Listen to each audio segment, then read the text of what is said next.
Welcome to episode 78. I'm here with my friend Andre. Welcome to my show, Andre. It's a pleasure. It's a pleasure. And Can you really, really happy to be here. yeah, can you let the audience and listeners know a little bit about yourself? Yes, absolutely. I'm Andrea M. Catinella. I'm a director, writer, and producer based in London. And I direct various movies between horror, drama, sci-fi. Yeah. Cool. So let's just dive into memory lane, kind of talk about how growing up was for you. Well, I grew up in Sicily. In Italy, in Sicily, exactly. And for me, it was quite fun. Absolutely, I have some lovely memories from Sicily. I grew up uh, I think like I can say I grew up in the nature, like surrounded by the nature, by the beaches. Sometimes I miss the sea. By living in London, I miss a lot the sea. So if I can describe how I was growing up in Sicily, uh, definitely into words would be like the sea and the nature. Okay, like what kind of how was like growing up with your parents, like the environment where you grew up, and how was that like growing up? Uh, was quite okay for me. Absolutely. I have I grew up in a very large family when I have lots of uncle, auntie, um, surrounded by amazing people. So yes, absolutely. Yeah, cool. And how was like a school life for you, like growing up? Was there some hardships or struggles? Well, I think like everyone had struggles, and I have some good and bad memories from school, like everyone. Um, I will say that like I had lots of nice friends, and sometimes I even reconnect with them. And I would say, yeah, I have like some nice memories. I think like maybe school in Italy can be much better.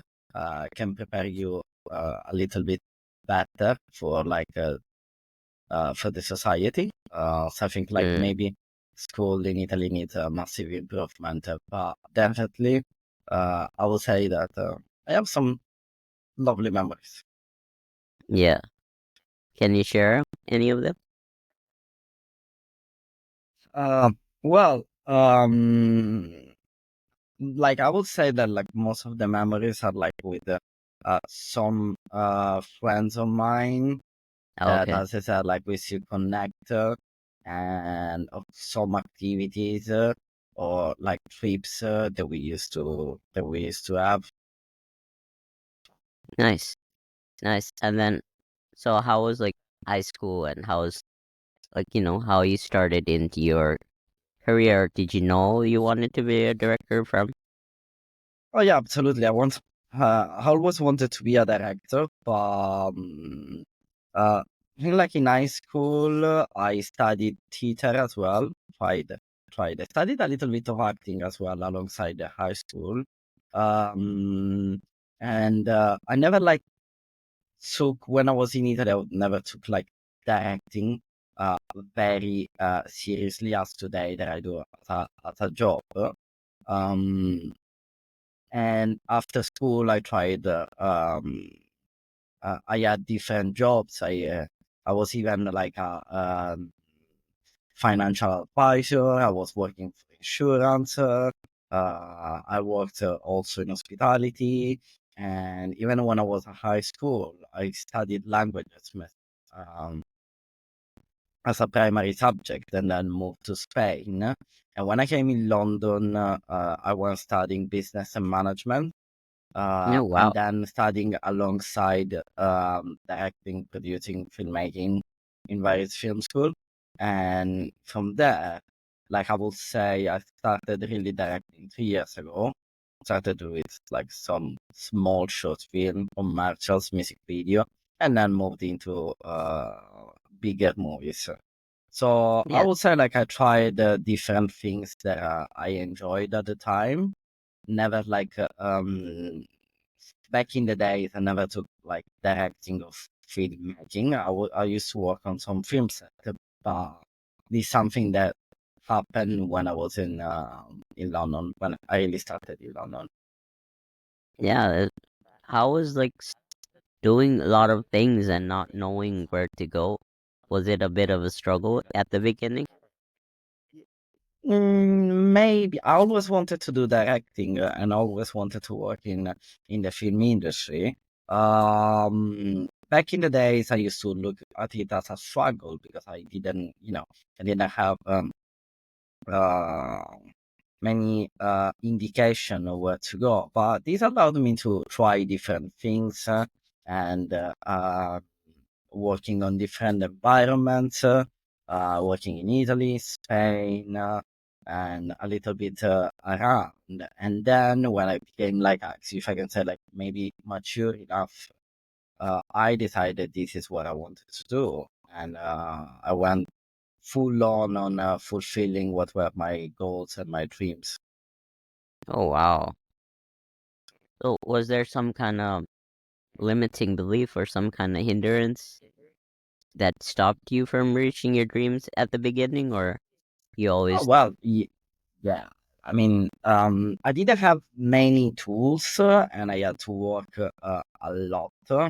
Uh, Even here in London, I started working in hospitality. I started working like as a bartender, and while I was studying at university, I was also attending film school, and at the same time trying and trying again, making all these short films. Uh, there was like, of course, something limiting. Like I had to move from my country, my city, and even if I had like some general knowledge of film Yeah. industry, even in Italy, I worked on some film set, but wasn't really my uh, it wasn't like full of opportunity in Italy. Here I Yeah. found more opportunity, but at the same time I had to, adapt to different country, different like situation, friends, people, and yeah, So you had to maybe a create few those. obstacles. Yeah. So you had to create those opportunities for yourself Absolutely, through the absolutely. hard work and Yeah, trying but to these adapt always and not happen. give up. Yeah.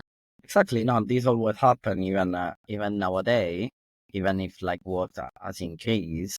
And even when I finished university, I started working in television here in London, and I was in production.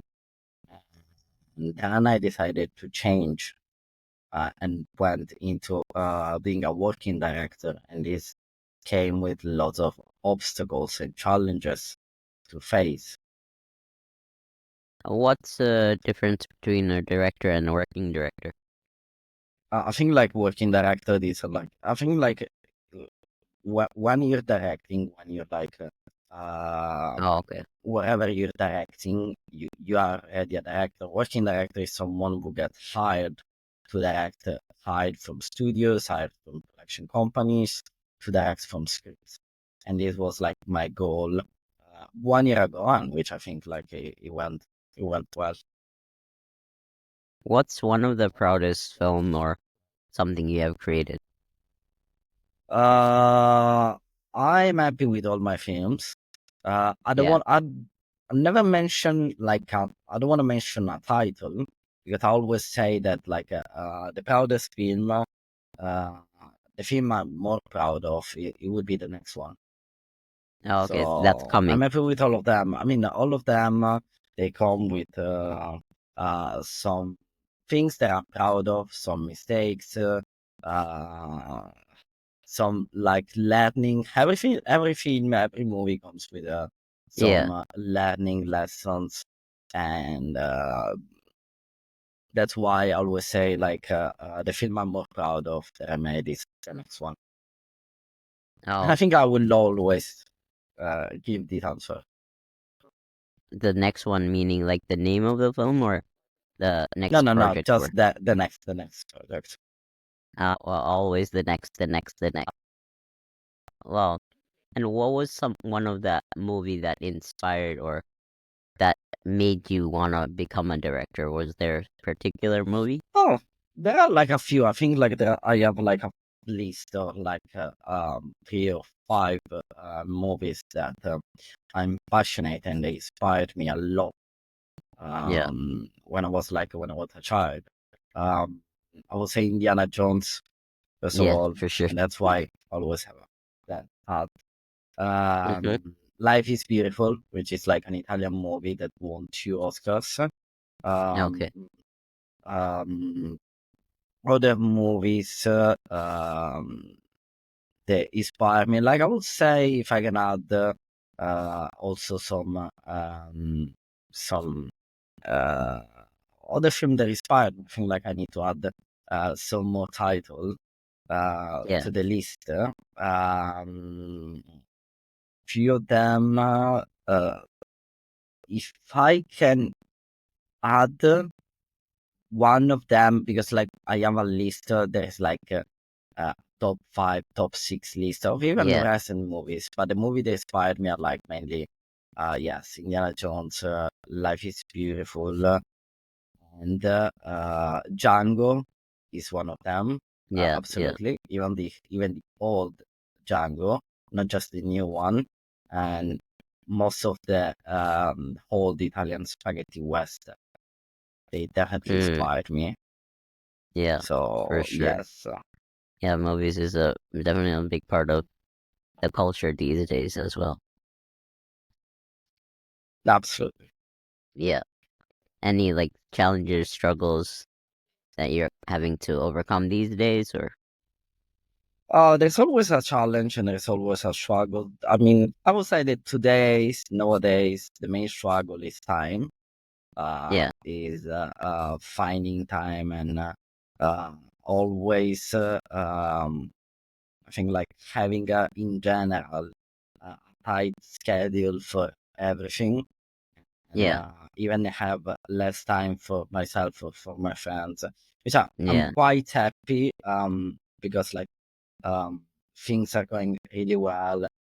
Um, um, some things like becoming like, I think there's been like few success recently, yeah, but time wise, it's like having less time and always like different projects in preparation, and jumping uh, between a project and the other.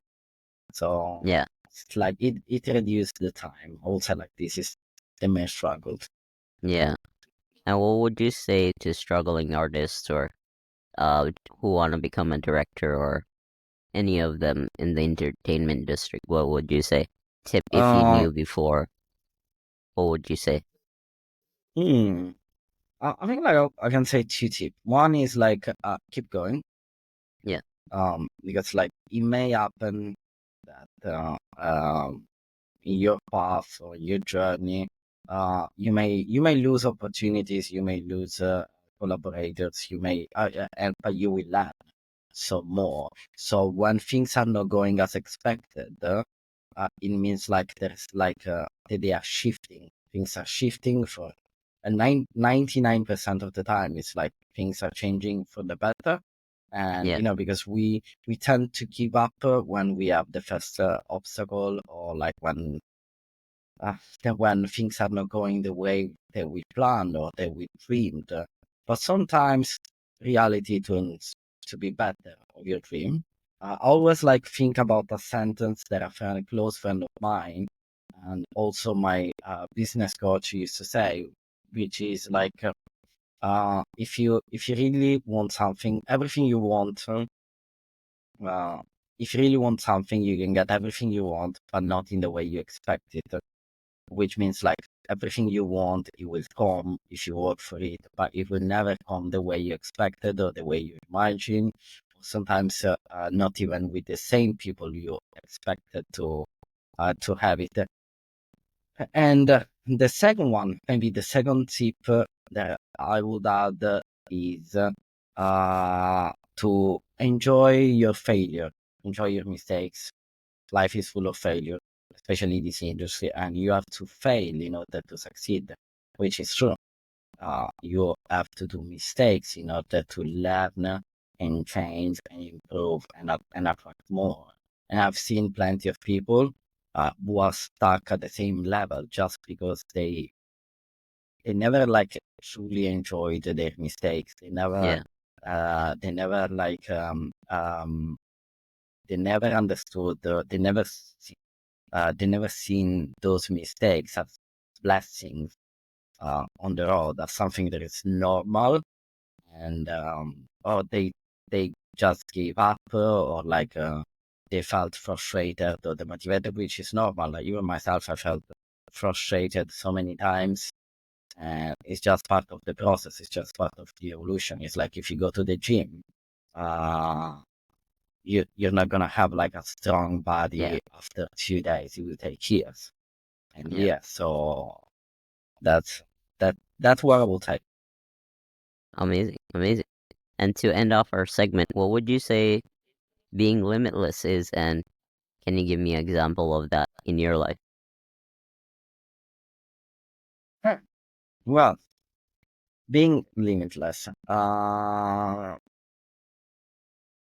Again, I will say two. I want to give two answers to this one. Being limitless, it means don't don't give up, and at the same time, don't rush on what you want. Take time. Just don't give up. Keep going. If you cannot run, walk. And the second one is to be kind. Be kind to others, whichever the outcome is, and to be kind with yourself. I think like that's the most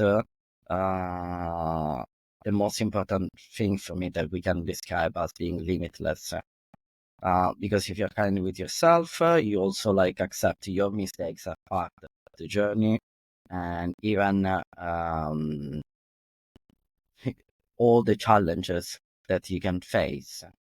So actually, let's say that being kind to others and to yourself, especially, is what means being limitless for me. And do you have an example of that?